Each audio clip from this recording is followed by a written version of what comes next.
CPIM Darjeeling जिल्ला समितिको पक्षबाट ज्योति बसुको 111औं जयन्ती पालन गरिएको छ।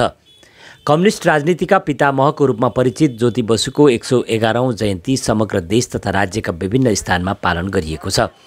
राज्यका अन्य स्थानमा झै सीपीआईएम दार्जिलिङ जिल्ला समितिको पक्षबाट आज सिलगढी स्थित पार्टी कार्यालय अनिल विश्वास भवन अघि ज्योति बसुको 111औं जयन्ती पालन गरिएको बताइएको छ। यस अवसरमा राज्यका पूर्व मन्त्री अशोक भट्टाचार्य, जय चक्रवर्ती, जीवेश सरकारसहित अन्य सीपीएम नेताहरूको उपस्थिति रहेको थियो।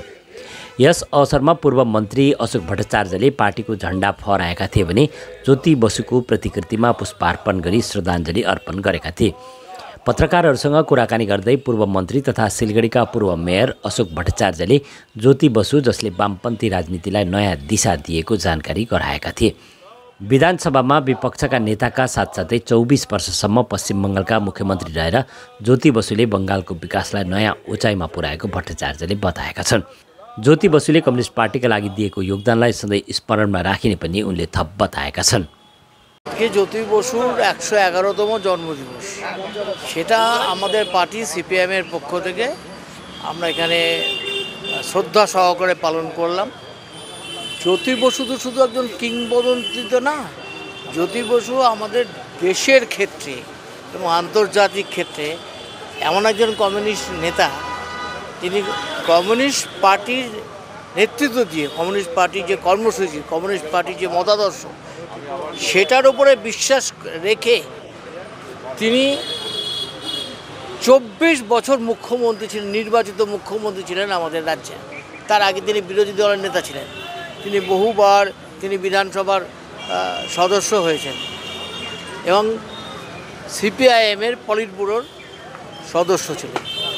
পশ্চিমবঙ্গে যত বড় বড় আন্দোলন হয়েছে, খাদ্য আন্দোলন, কৃষক আন্দোলন, শ্রমিক আন্দোলন, এমনকি জরুরি অবস্থার বিরুদ্ধে গণতন্ত্র রক্ষার জন্য যে আন্দোলন, এই সমস্ত আন্দোলনের পূর্বভাগে ছিলেন তিনি। আমার গর্ব যে আমি তার মন্ত্রিসভাতে 20 বছর, আমি 10 বছর মন্ত্রী ছিলাম তার অধীনে, পর 10 বছর বুদ্ধদেব ভট্টাচার্যের অধীনে ছিলাম, কিন্তু তার আন্ডারে আমি 10 বছর মন্ত্রী ছিলাম। সামনে থেকে দেখেছি, আবার আমি বহুদিন একসাথে রাজ্য কমিটির সদস্য ছিলাম। সামনে থেকে তাকে দেখেছি যে কীভাবে তিনি প্রশাসন পরিচালনা করেন, কীভাবে তিনি মানুষের সঙ্গে কথাবার্তা বলেন, আবার কীভাবে তিনি পার্টিরও ক্ষেত্রে যথাসময়ে হস্তক্ষেপ করে থাকে। সবটাই হচ্ছে শিক্ষণীয়। আজকে আমরা শপথ নিলাম সারা পৃথিবীব্যাপী, এখন ভারতবর্ষে যখন আমরা একটা লড়াই করে একটা ধাক্কা দিতে পারলাম এই দক্ষিণপন্থী শক্তিকে, কিন্তু ইউরোপের বহু দেশে সেটা হচ্ছিল না।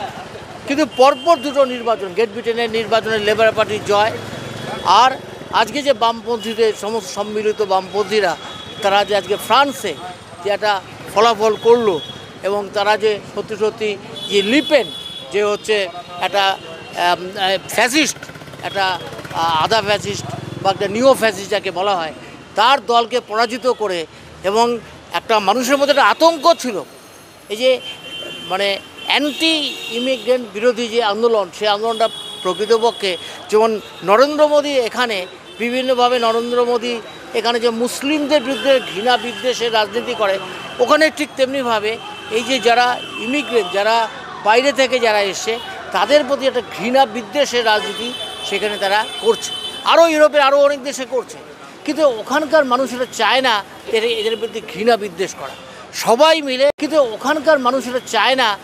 এদের প্রতি ঘৃণা বিদ্বেষ করা, সবাই মিলে জাতি ধর্ম নির্বিশেষে সবাই মিলে একসাথে বসবাস করা, এই নীতির কথাটাই বামপন্থীরা বলে। আজকে বামপন্থীরাই যে পথ দেখাতে পারে, ভারতবর্ষে বা পশ্চিমবঙ্গে বামপন্থীরা শূন্য, কিন্তু বামপন্থীরা যে প্রকৃত পথ দেখাতে পারে সেটা আজকে কিন্তু প্রমাণিত হয়েছে ফ্রান্সে। সেই জন্যে আমি জ্যোতি বসুর প্রতি আমার শ্রদ্ধা জানাই।